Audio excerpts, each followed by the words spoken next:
Mi hermana robó mi identidad para un fraude de $800,000. En la cena, la enfrenté. Este es un reporte policial, le dije. Su sonrisa desapareció al instante. El banco me informó que debía $623,000 de una hipoteca que nunca firmé. Resulta que mi hermana usó mi nombre para comprar la casa de sus sueños. En la cena familiar, no dije nada. Solo le pasé el reporte policial por la mesa. Se le cayó el tenedor. Todos en la mesa se quedaron con la boca abierta. Mi mundo se derrumbó con una sola llamada telefónica. Fue una traición terrible que destruyó el corazón de mi familia. Nunca imaginé algo así. La persona que más admiraba armó una mentira brutal. Me dejó recogiendo los pedazos de una vida que ella misma destruyó sin piedad. Antes de que todo se viniera abajo, yo tenía una vida maravillosa. Soy Laila Morgan, una enfermera de 29 años de Monterrey. Mi vida no era espectacular, pero me hacía feliz. Llevaba 6 años trabajando como enfermera en la unidad de pediatría del Hospital San José. Incluso en los días más difíciles, ayudar a los niños enfermos era muy gratificante.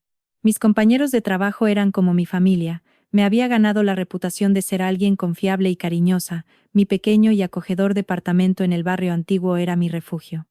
Estaba lleno de plantas, tenía tantas, que mis amigos bromeaban conmigo. Decían que parecía un invernadero en lugar de una casa. Esas plantitas me daban mucha paz después de los turnos pesados en el hospital. Luego estaba mi familia.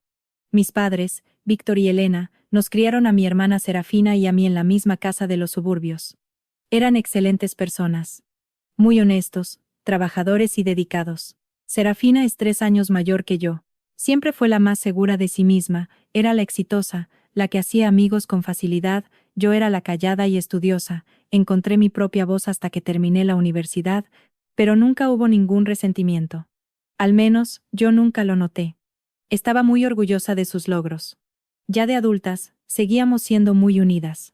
Serafina tenía una carrera exitosa en bienes raíces. Vendía residencias de lujo. Se casó con Damián Valle, un asesor financiero, hace 5 años. Eran una pareja muy atractiva. Siempre estaban bronceados por sus constantes vacaciones en la playa. Sus redes sociales eran una vitrina de perfección absoluta. Mientras tanto, yo seguía soltera y enfocada en mi profesión. Nuestras vidas no podían ser más diferentes. Aún así, nos juntábamos a tomar café y cenábamos en familia 2 veces al mes. A veces, Serafina hacía comentarios sutiles sobre mi estilo de vida. Me daba consejos sobre inversiones que yo no podía pagar. Yo simplemente pensaba que quería lo mejor para mí. Hace 8 meses, Serafina y Damián se mudaron a una casa preciosa.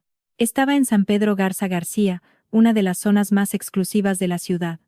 En su fiesta de inauguración, sentí un poco de envidia. Caminé por sus habitaciones perfectamente remodeladas.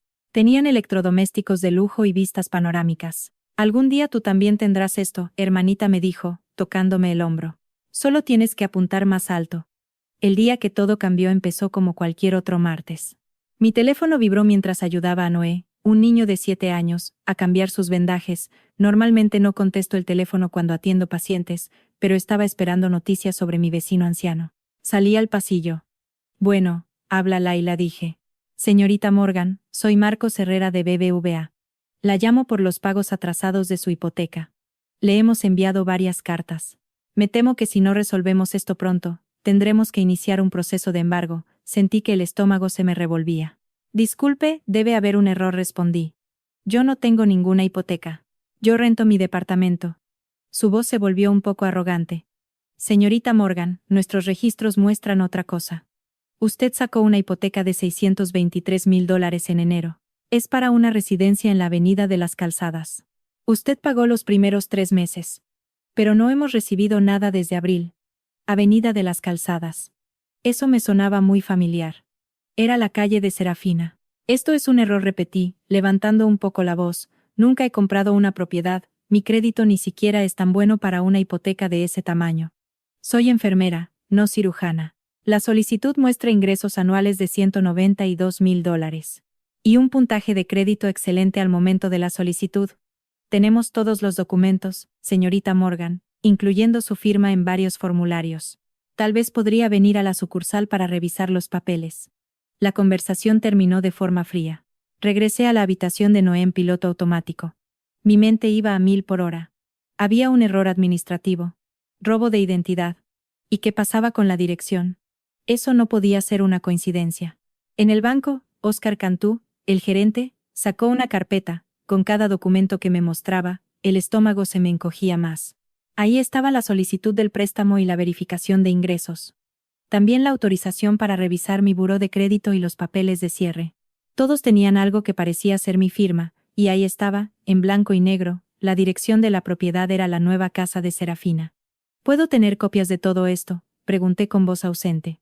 Señorita Morgan, si usted no pidió esta hipoteca, le sugiero que vaya a la policía. Esto parece un robo de identidad y un posible fraude. Asentí paralizada. Pero una voz en mi interior estaba gritando.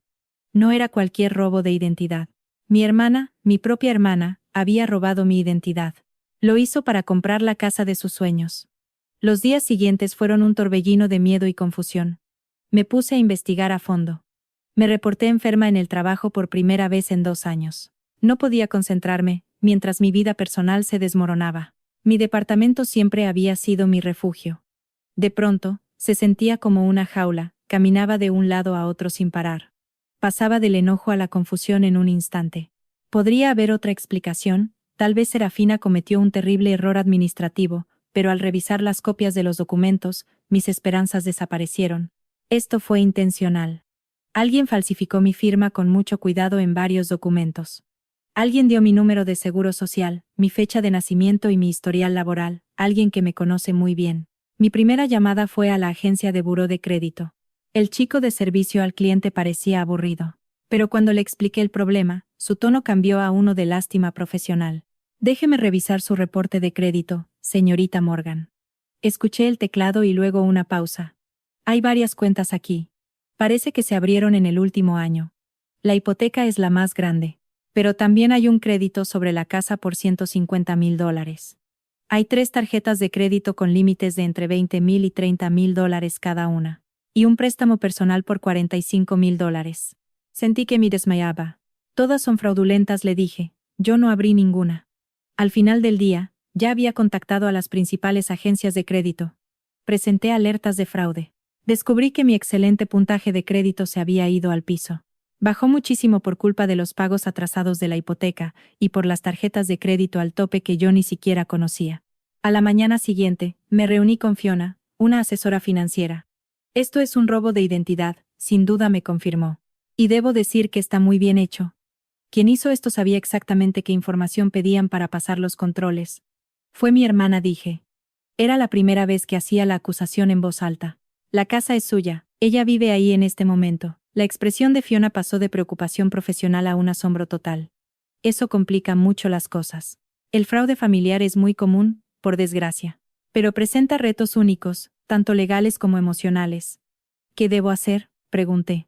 Legalmente, está claro, tienes que presentar un reporte policial. Sin ese reporte, los bancos no te verán como víctima, pensarán que eres cómplice. Yo dudé un poco. A pesar de todas las pruebas, seguía sin poder creerlo. ¿Cómo pudo hacerme esto Serafina? Ella era mi defensora y mi modelo a seguir.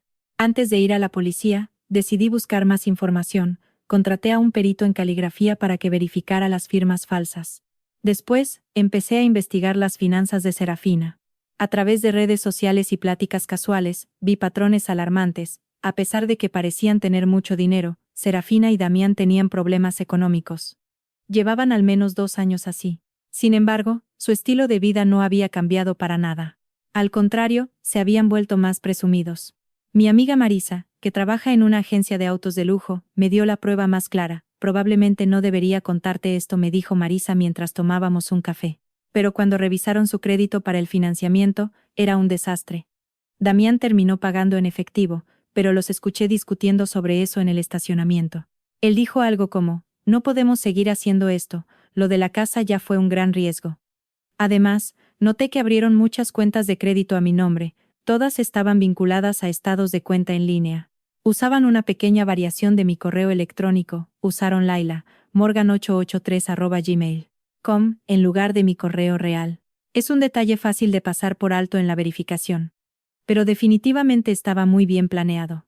Cada dato nuevo era como un peso extra sobre mi pecho. Me costaba respirar. Ya no podía negar la verdad. Mi hermana, en quien yo confiaba ciegamente, robó mi identidad, lo hizo para pagar un estilo de vida que no podía sostener. Me tiró a los leones sin pensarlo 2 veces. Me dejó lidiar con todas las consecuencias financieras y legales cuando su plan fracasara. Tras una semana de investigar, no tuve otra opción. Con el corazón roto, manejé a la unidad de delitos financieros de la policía. Me senté en una silla de plástico duro por más de 1 hora. Finalmente, la detective Nadia Cruz me llamó. «Laila Morgan», preguntó ella. Era una mujer de unos 40 años. Tenía el pelo castaño y corto, con ojos tristes. «Soy la detective Nadia Cruz. Lamento mucho la espera. Por favor, sígame». Me llevó a una pequeña sala de entrevistas. «Tengo entendido que viene a denunciar un robo de identidad», sí respondí. Mi voz sonó más débil de lo que quería, fue mi propia hermana. La cara de la detective Cruz mostró un poco de sorpresa. Tal vez sentía compasión. Pero luego volvió a su postura profesional.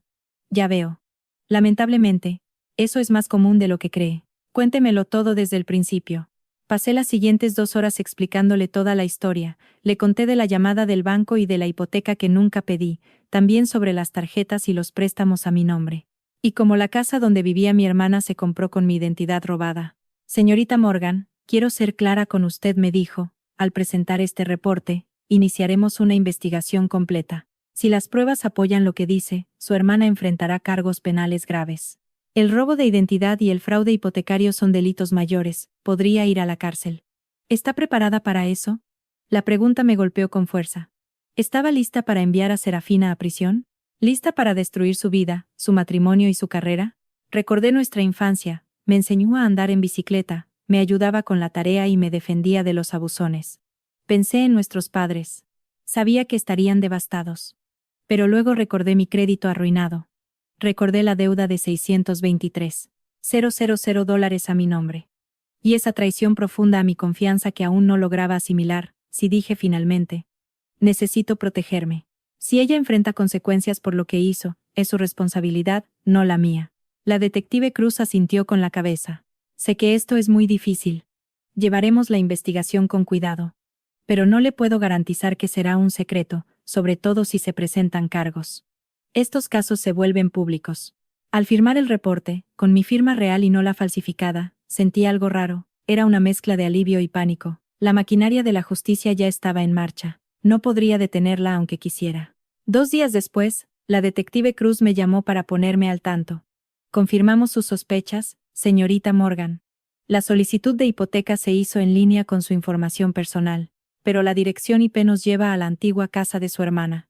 También estamos investigando a su esposo. Los delitos financieros de este tipo rara vez los comete una sola persona en la familia. Damián». No había pensado en él hasta ahora, pero claro que lo sabía. Como asesor financiero, seguro le ayudó a planear todo el fraude. «Hay algo más», agregó la detective Cruz. «Encontramos evidencia de que planeaban declararse en bancarrota a su nombre. Querían hacerlo en cuanto las deudas se volvieran impagables. Hicieron búsquedas en su computadora sobre leyes de bancarrota. Y también sobre cómo abandonar una identidad. Lo calculado de su traición me dejó paralizada. No robaron mi identidad por desesperación. Planearon destruir mi futuro financiero por completo para salvarse a sí mismos». Una semana después de levantar la denuncia, recibí los documentos formales de la policía. Incluían un archivo completo con todas las pruebas contra Serafina y Damián. Había documentos bancarios. Mostraban transferencias desde las cuentas a mi nombre hacia sus cuentas personales. Había solicitudes de préstamos con firmas falsas, y estados de cuenta que mostraban gastos en lugares y restaurantes a los que yo nunca había ido. Esa noche me senté en la mesa de mi cocina. Revisé cada documento. Subrayé con cuidado las partes más incriminatorias. La policía había hecho un trabajo excelente. Armaron un caso sin salida.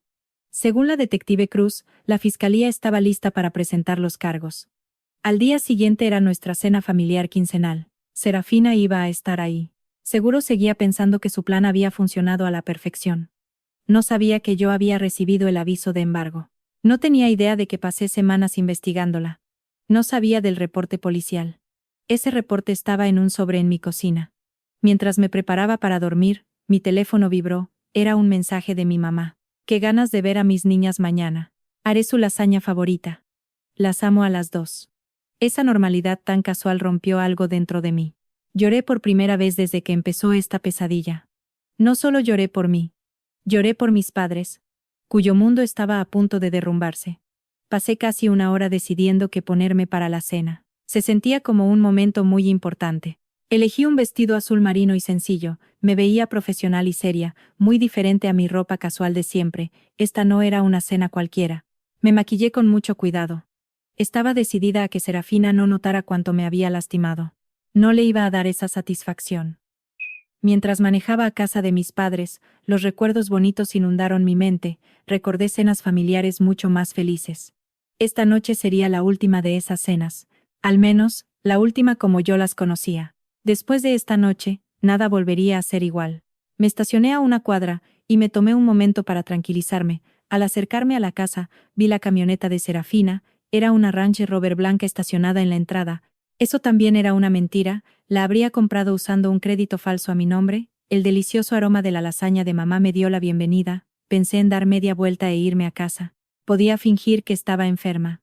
Podía enfrentar a Serafina a solas y darle la oportunidad de arreglar las cosas sin humillarla. Pero entonces recordé las búsquedas sobre la bancarrota que mencionó la detective. Serafina y Damián querían dejarme en la ruina financiera mientras ellos salían ilesos. No merecían ninguna piedad. Toqué el timbre. El reporte policial en mi mochila pesaba como un ladrillo. Laila, dijo mi mamá con una gran sonrisa al abrir la puerta. Me dio un abrazo muy fuerte. Te ves hermosa, pero muy seria. ¿Todo bien en el hospital? Todo bien, mamá, le dije, devolviéndole el abrazo. Solo estoy cansada por la semana. Adentro, mi papá estaba sentado en su lugar de siempre. Estaba en su sillón reclinable con una copa de vino tinto. Ahí está mi niña. ¿Quieres un poco de vino? Es ese tinto que tanto te gusta. Gracias, papá. Sí, por favor. La risa de Serafina, tan brillante y hermosa como siempre, se escuchó en la cocina. Apareció en la puerta con una blusa carísima y unos pantalones a la medida. Llevaba el cabello rubio muy bien peinado y lucía una sonrisa radiante. Laila, por fin llegas. Le estaba contando a mamá una historia increíble de un paciente que escuché del doctor Bennett en el club. Deberías hablar con él para ver si te da trabajo en su clínica. Los beneficios son increíbles. Su descaro me dejó sin palabras. Ahí estaba ella, dándome consejos de trabajo después de robar mi identidad. Actuaba como si le importara mi bienestar. Forcé una sonrisa. Estoy feliz donde estoy, gracias. Si ella notó mi frialdad, no lo demostró en absoluto. La cena continuó con una normalidad muy dolorosa. Papá cortaba la carne, mamá servía la lasaña, Julián hablaba de su nuevo proyecto. Los niños platicaban. Serafina esquivaba de forma experta cualquier pregunta sobre sus finanzas. Siempre cambiaba el tema para hablar de otra persona. Laila, estás muy callada esta noche, dijo mi papá cuando casi terminábamos el plato principal. ¿Tuviste una semana pesada? Puse el tenedor en la mesa con mucho cuidado. Se podría decir que sí. ¿Quieres hablar de algo? Pregunté mamá, frunciendo el ceño. Serafina intervino antes de que yo pudiera responder. Ay, mamá, déjala en paz. No todos necesitan procesar las cosas en voz alta como yo. Se rió y se acomodó el cabello. Algunas personas solo necesitan reflexionar en privado. La ironía era casi insoportable. Serafina cometió crímenes que pronto serían públicos y ahora defendía mi privacidad. De hecho, empecé a decir, mirando fijamente a mi hermana, si hay algo que necesito hablar con todos ustedes. El rostro de Serafina mostró un poco de incomodidad, pero luego volvió a su típica sonrisa segura. Suena muy serio. Mínimo vamos a comer el postre primero. Traje ese pastel de chocolate de la pastelería que tanto te gusta, Laila. El postre puede esperar, respondí con firmeza. Todos en la mesa se quedaron callados. Hasta los niños sintieron la tensión de repente. Julián, ¿por qué no llevas a los niños a la sala?, dijo mi madre, activando su radar para el drama familiar. Cuando los niños se fueron, metí la mano a mi mochila, saqué el sobre amarillo. Mi corazón latía tan fuerte que estaba segura de que todos lo escuchaban. La mirada de Serafina se quedó clavada en el sobre y su sonrisa desapareció. ¿Qué es eso? Mi niña, preguntó mi papá. Respiré profundo. El momento había llegado. Ya no había vuelta atrás. Esto dije, poniendo la mano sobre el sobre. Es un reporte policial. El silencio se hizo más pesado. Mi mamá abrió mucho los ojos. Mi papá dejó su copa de vino con cuidado. Damián, que había estado callado, ahora prestaba mucha atención, miraba el sobre y luego a Serafina. Un reporte policial, repitió mi mamá. Laila, ¿qué pasó? ¿Estás bien? No estoy bien, mamá. Fui víctima de un delito. Deslicé el sobre por la mesa hacia Serafina sin dejar de mirarla a los ojos. Robo de identidad y fraude. Para ser exacta, Serafina no tocó los papeles. Su cara se quedó inmóvil. Parecía congelada. ¿De qué estás hablando?, preguntó. Su tono de voz era extrañamente agudo. Ábrelo, le respondí con calma. Damián le puso la mano en el brazo a Serafina. Quizás deberíamos hablar de esto en privado, Serafina. No hay nada que discutir, dijo ella apresuradamente, sin tocar el sobre aún. Es obvio que Laila está confundida con algo. Mi padre odiaba la tensión en la casa. Trató de relajar un poco el ambiente. Esto es una broma, niñas. No, papá. Me estiré por la mesa y abrí el sobre. Mostré la primera página del reporte policial. Tenía el membrete oficial y el número de caso. Hace 2 semanas, recibí una llamada del banco por los pagos atrasados de una hipoteca. Era un préstamo de $623,000 que nunca pedí.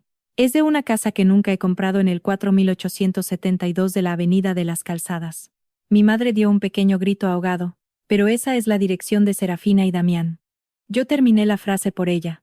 La casa de sus sueños, la que han estado presumiendo por meses, se compró con una hipoteca sacada a mi nombre de forma fraudulenta. También sacaron un crédito sobre la casa. Pidieron 3 tarjetas de crédito y un préstamo personal. Todo está al tope y en mora. Todos miraron a Serafina. Ella había perdido todo el color de la cara. Hubo un silencio total por unos segundos. De pronto, Serafina soltó una risa nerviosa y forzada. Esto es ridículo. Es obvio que hay un error. Seguro es un error del banco. La policía no cree eso, le respondí. Tampoco el perito calígrafo que confirmó que las firmas son falsas. Tampoco la dirección IP que demuestra que la solicitud se envió desde su antiguo departamento. Damián se levantó de golpe. Deberíamos irnos, Serafina. No tenemos por qué escuchar estas acusaciones. Mi padre encontró su voz. Era profunda y temblaba de ira. Siéntate, Damián. Ustedes dos tienen que explicar qué diablos está pasando. La actitud de Serafina cambió de repente. Esa mirada de asombro desapareció. En su lugar, mostró una actitud fría y calculadora. De acuerdo. ¿Quieren una explicación? Tuvimos una mala racha. La empresa de Damián quebró cuando su socio robó dinero. Mis comisiones se secaron por la caída del mercado.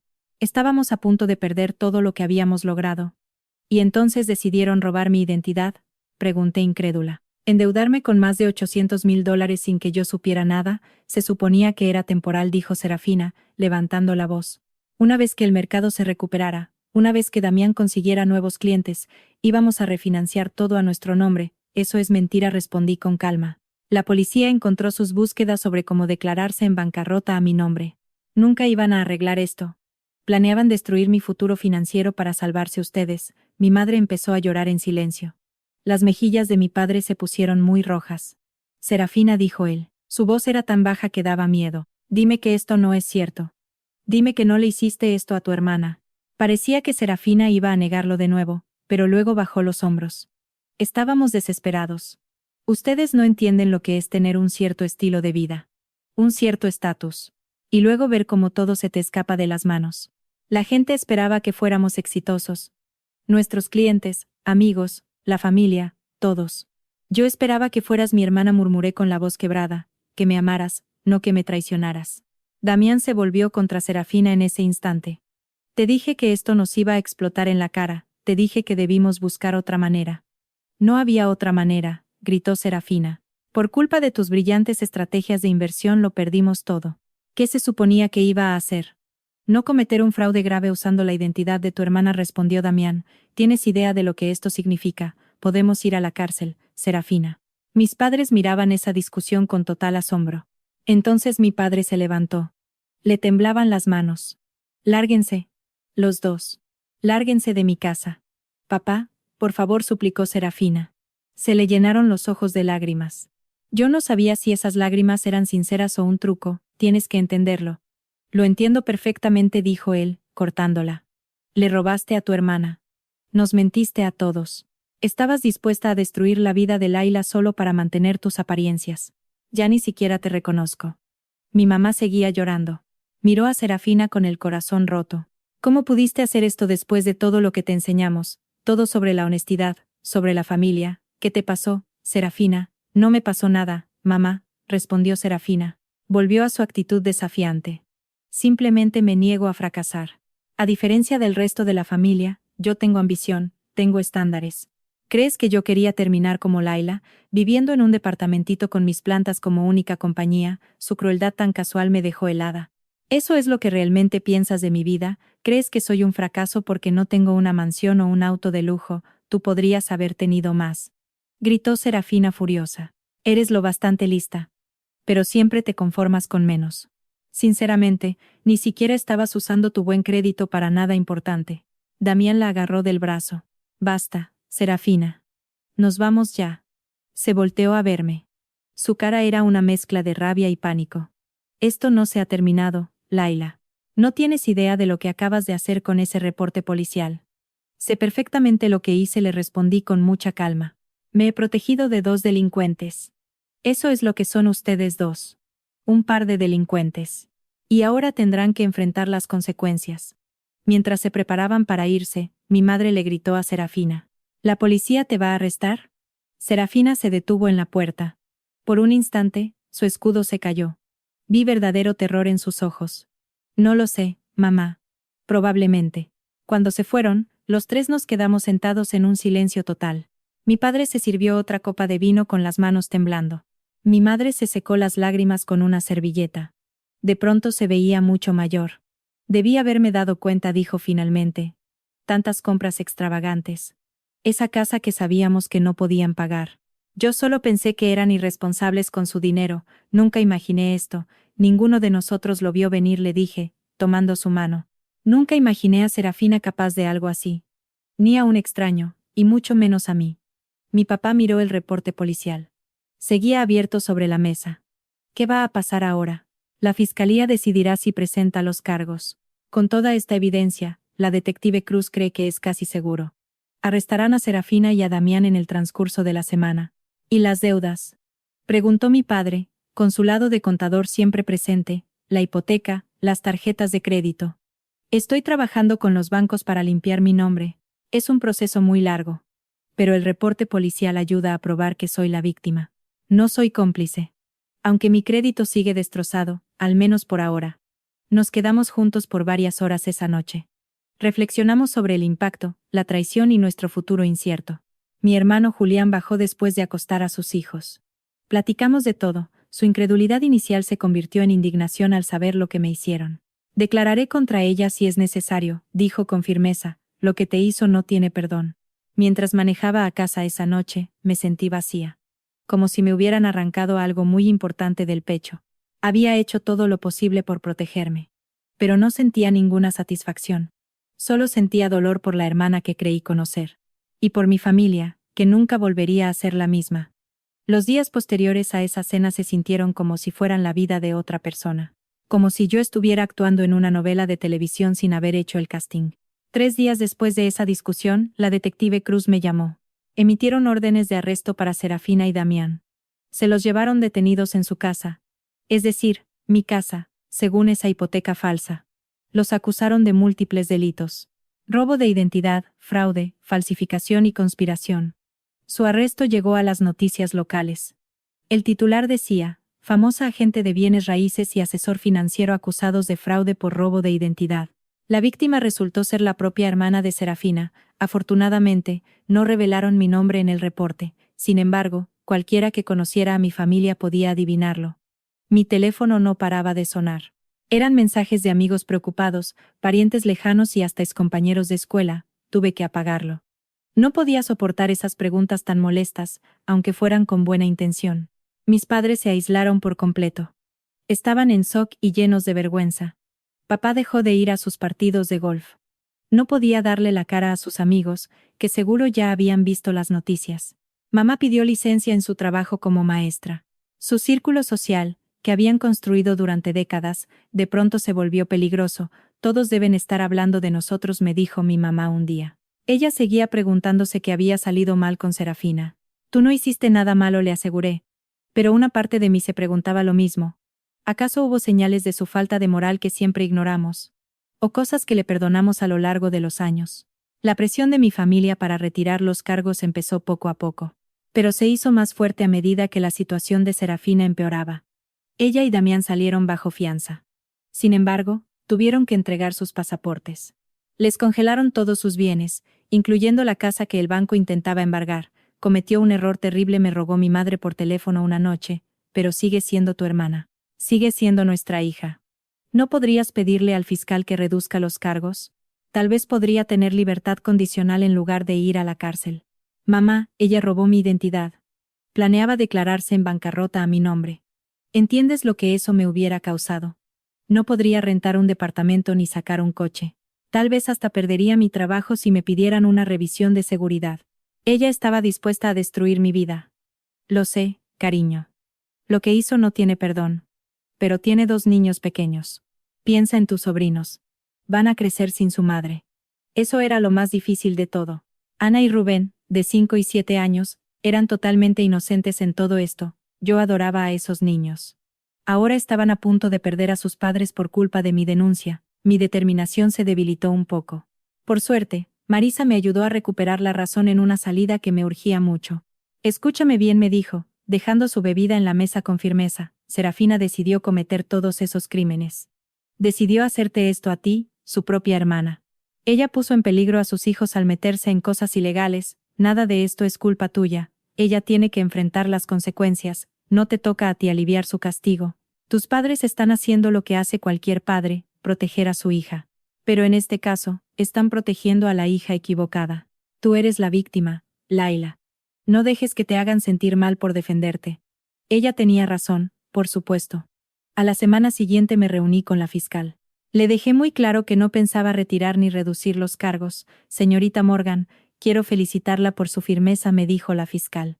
La fiscal Clara Ríos añadió, muchos casos de robo de identidad familiar nunca llegan a juicio. Las víctimas se echan para atrás por la presión de la familia. Pero estos delitos tienen consecuencias muy reales. Y merecen un castigo real. El proceso judicial avanzó con mucha lentitud. Fue muy doloroso. Durante todo ese tiempo, tuve que seguir trabajando. Pagué mis deudas e intenté recuperar mi crédito arruinado. Nunca olvidaré el día en que Serafina y Damián aceptaron un acuerdo con la fiscalía. Habían pasado 9 meses desde aquella discusión. Esperé en la sala del tribunal. Vi a mi hermana parada frente al juez. Estaba más delgada. Ya no usaba ropa de marca, sino un traje azul muy modesto. Serafina Valle se ha declarado culpable de un cargo por robo de identidad, un cargo por fraude y otro por conspiración, dijo el juez. Antes de dictar la sentencia, ¿desea decir algo? Serafina se volteó un poco para mirarme en las bancas. Por un breve momento, vi a la hermana de mi infancia. Se veía vulnerable, humana y llena de defectos. Quiero pedirle perdón a mi hermana, dijo ella, con voz tranquila y suave. Lo que hice no tiene perdón. Traicioné tu confianza de la peor manera posible. Me arrepentiré el resto de mi vida. Fui egoísta y estaba desesperada. Me aterraba la idea de fracasar. Pero eso no justifica haber lastimado a la persona que siempre me apoyó y creyó en mí. Lo siento mucho, Laila. El juez condenó a Serafina a 18 meses en una prisión federal. Damián recibió 12 meses. Además, les dieron 3 años de libertad condicional. También les ordenaron pagar la restitución completa del dinero. Mientras se llevaban a Serafina, nuestras miradas se cruzaron por última vez, quedaron muchas cosas sin decirse. Había un daño tan grande que tal vez nunca se podría arreglar. No estaba segura de si algún día podría perdonarla. Pero en ese momento, entendí lo complejos que eran mis sentimientos. Había coraje y traición. Pero también se mezclaban con los recuerdos de nuestra infancia. Era un amor genuino, a pesar de todo lo que había pasado. Las semanas siguientes a la sentencia fueron un caos de trámites. El banco embargó la casa y la vendió en una subasta. Yo seguí trabajando con las agencias de crédito, quería borrar las cuentas falsas de mi historial, fue un proceso muy largo y tedioso. La relación con mis padres seguía siendo muy tensa. Visitaban a Serafina con regularidad. Pero casi nunca me contaban nada de eso. Intentamos mantener cierta unión familiar. Pero nuestras pláticas eran breves. Siempre evitábamos hablar del problema. Pasó el día de Acción de Gracias. Fue la primera vez en mi vida que la familia no se juntó para cenar. En Navidad pasó lo mismo. Nuestras tradiciones de décadas se habían hecho pedazos, igual que nuestra confianza. El día que el banco por fin borró esa hipoteca falsa de mi historial, sentí un gran alivio. Fue como salir de una cueva oscura y larguísima. Mi puntaje de crédito empezó a recuperarse poco a poco. Me había mudado a otro departamento. Quería un nuevo comienzo, lejos de los recuerdos de la traición. El invierno se convirtió en primavera, entonces recibí una carta muy inesperada. No era de Serafina. Ella me había escrito varias veces para pedirme disculpas, unas disculpas que yo aún no podía aceptar. La carta era de mi sobrina. Estaba escrita con letra temblorosa en una hoja de papel rosa. Querida tía Laila, te extraño mucho. La abuela dice que estás enojada con mami porque hizo algo malo. A veces yo también me enojo con ella, como cuando no me deja comer 2 postres. Pero todavía la quiero. ¿Tú todavía la quieres? ¿Puedes venir a vernos a Rubén y a mí? Tenemos un departamento nuevo, pero es chiquito y no tiene un jardín como la casa grande. Con amor, Ana. Se me llenaron los ojos de lágrimas al ver la inocencia de esa niña. No entendía la gravedad de lo que había pasado. Sin importar lo que yo sintiera por Serafina, Ana y Rubén eran las víctimas inocentes, estaban pagando por los pecados de sus padres, ellos merecían una tía que los quisiera. Ese cariño debía separarse de la traición de su madre. Esa noche llamé a mis papás. Les pregunté si podía ver a los niños. El alivio en la voz de mi mamá era muy evidente. Preguntan por ti todo el tiempo, me dijo. Les encantará verte. Mi visita de fin de semana con mis sobrinos fue el primer paso hacia la sanación. No era un perdón exacto. Era entender que las relaciones familiares no desaparecen sin más, incluso cuando están tan lastimadas, simplemente cambian. Necesitan nuevos límites y nuevas expectativas de confianza. Pasaron 6 meses desde que Serafina entró a la cárcel. El banco quitó el letrero de embargo de la casa en Avenida de las Calzadas. Una nueva familia se mudó. No sabían nada de lo que había pasado entre esas paredes.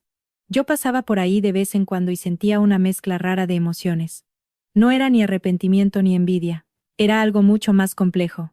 La casa que representaba la traición de mi hermana, ahora solo era eso, una casa. Ahora vivía gente que no tenía nada que ver con el dolor de mi familia. Mi puntaje de crédito, aunque no estaba del todo limpio, ya había subido a un nivel aceptable, me habían quitado todas las cuentas falsas, ya me había acostumbrado a mi nuevo departamento. Era más pequeño que el anterior, pero en un edificio más seguro. Tenía un buzón protegido. La paranoia se quedó conmigo, pero aprendí a vivir con ella. Mis citas semanales de terapia con la doctora Iris Lagos se volvieron clave en mi recuperación. La traición familiar causa un trauma muy particular, dijo la doctora. Las personas que deberían protegernos se vuelven la causa de nuestro dolor. Destruye nuestra capacidad para confiar. ¿Alguna vez volveré a confiar en alguien?, le pregunté, medio en broma. Vas a confiar de una forma diferente, respondió ella de forma muy seria, y eso no tiene por qué ser malo, tenía toda la razón. Me volví mucho más cuidadosa, revisaba mis cuentas con lupa, y me volví muy selectiva con las personas que dejaba entrar a mi círculo cercano, pero no me aislé por completo del mundo. Ese era mi mayor miedo en los primeros días después del problema. La relación con mis padres fue mejorando poco a poco. Pero nunca volvería a ser igual. Había una gran tensión por sus lealtades divididas. Su instinto natural de apoyar a Serafina chocaba con mi necesidad de que me vieran como la víctima. Pero todos hacíamos nuestro mejor esfuerzo. Volvimos a las cenas de los domingos, aunque ya no tan seguido, y siempre evitábamos tocar ciertos temas. Tu padre y yo fuimos a ver a Serafina ayer, dijo mi madre en una de esas cenas, no me quitaba la vista de encima. ¿Y cómo está?, pregunté. Me sorprendió mucho mi propio interés. Ahí va. Está dando clases de inglés a otras reclusas. Nos preguntó por ti. Solo asentí con la cabeza. No dije nada más. Aún no estaba lista para ver a Serafina. No podía enfrentarla en la sala de visitas de la cárcel y escuchar más disculpas. Tal vez algún día lo haría, pero no por ahora. Mi padre, que casi no hablaba de Serafina desde hacía meses, habló de repente, ella es diferente ahí adentro. Se volvió más humilde, creo. Me parece que por fin está entendiendo todo el daño que te causó. Fue la primera vez que reconoció que yo era la víctima en lugar de enfocarse en el sufrimiento de Serafina. Esa validación llegó un poco tarde, pero significó el mundo para mí. Gracias por decir eso, papá, respondí en voz baja. El apoyo más inesperado vino de la familia extendida. Mi prima Nadia me buscó, a pesar de que nunca fuimos muy cercanas. Nunca le dije esto a nadie en la familia, me confesó mientras tomábamos un café. Mi compañera de cuarto de la universidad me robó la identidad. Sacó tarjetas de crédito a mi nombre y me dejó con miles de pesos en deuda. Sé perfecto por lo que estás pasando. ¿Qué hiciste?, le pregunté.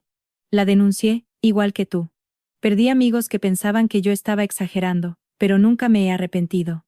Encontrar esta comunidad de apoyo fue clave para mí. Conocer a otras víctimas de robo de identidad que me entendían por completo me ayudó muchísimo a sanar. Me metí a un grupo de apoyo en línea. Después empecé a ir a reuniones de un grupo de sobrevivientes de delitos financieros. Ahí conocí a gente de todo tipo. Sus historias eran muy parecidas a la mía, sentimos el mismo golpe al descubrirlo, vivimos el mismo proceso larguísimo para limpiar nuestros nombres. Y todos perdimos relaciones con personas que no entendían por qué no simplemente perdonábamos y seguíamos adelante. Con ellos, no tenía que explicar ni defender lo que sentía, ellos ya lo sabían. A través de este grupo, contacté a una organización que ayuda a víctimas de robo de identidad. Primero usé sus servicios. Después, me hice voluntaria. Usé mi propia experiencia para ayudar a otros. Los guiaba por todo el laberinto de las agencias de crédito, la policía y los bancos. Tienes un don para esto, me dijo Selena, la directora de la organización. Tienes mucha empatía, pero no les disfrazas la dura realidad a la que se enfrentan. Todo este esfuerzo le dio un propósito a mi dolor. Convertí una experiencia traumática en algo que podía ayudar a los demás. No podía borrar lo que hizo Serafina, pero podía usarlo para que el camino de otras personas fuera más fácil y menos solitario. Mudarme a mi nuevo departamento no solo fue por necesidad. Fue un símbolo de un nuevo comienzo. Lo llené de plantas, como siempre. Pero también compré muebles nuevos que no me recordaran a mi vida de antes. Armé una pequeña oficina en casa con un archivero con candado. No es que esperara que otro familiar me robara la identidad, pero la experiencia me enseñó la importancia de la seguridad y el cuidado. Serafina llevaba casi un año detenida. Un día, recibí una carta muy distinta a las anteriores. No era como las otras disculpas. En esta, me hablaba del daño específico que me había hecho. Estoy trabajando con una terapeuta aquí adentro, escribió. Me está ayudando a entender algo. Asumir la culpa de verdad no es solo admitir que hice mal. Es entender todo el daño que te causé. Robé mucho más que tu identidad, Laila. Robé tu tranquilidad, tu confianza en la familia y tu fe en mi amor por ti.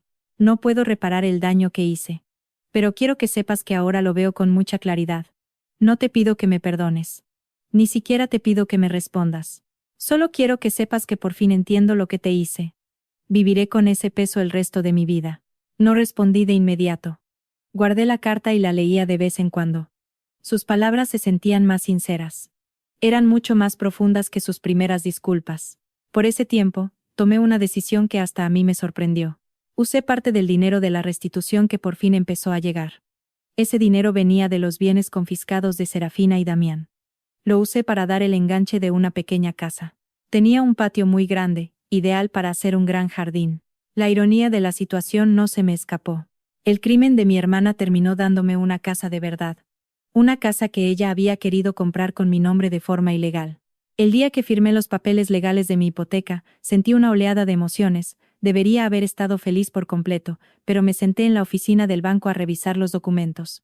Eran tan parecidos a esos papeles falsificados a mi nombre. Sentí que se cerraba un ciclo muy extraño.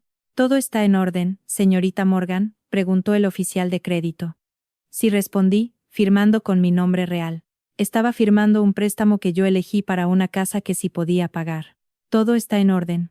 De hecho, está mejor que bien. Tener mi propia casa fue un gran acto de recuperación. Pinté las paredes con los colores que me gustaban. Hice un huerto e invité a mis amigos a una fiesta de inauguración. Fue mi primera celebración real desde que descubrí el fraude. Marisa trajo champán y un tapete para la entrada. Decía, hoy no, ladrones de identidad. Ese humor negro me hizo reír sin querer. Mis padres también fueron a visitarme. Me llevaron una planta y me desearon lo mejor, aunque un poco incómodos. Se esforzaban mucho por apoyarme en esta nueva etapa, sin dejar de lado a Serafina. Es una casa preciosa, Laila, exclamó mi madre, dándome un fuerte abrazo. Estamos muy orgullosos de ti. ¿Por comprar una casa?, pregunté. Por todo, me explicó mi padre. Por la forma en la que enfrentaste todo esto, con mucha dignidad y fuerza. No era una curación total. Eso tomaría años, si es que alguna vez llegaba. Pero el reconocimiento era muy importante. 2 semanas después de la fiesta de mi casa, por fin lo hice. Hice algo en lo que llevaba meses pensando. Manejé hasta la prisión federal donde estaba Serafina. Puse mi nombre en su lista de visitas. Aún no estaba lista para verla, pero quería tener la opción de hacerlo cuando llegara el momento.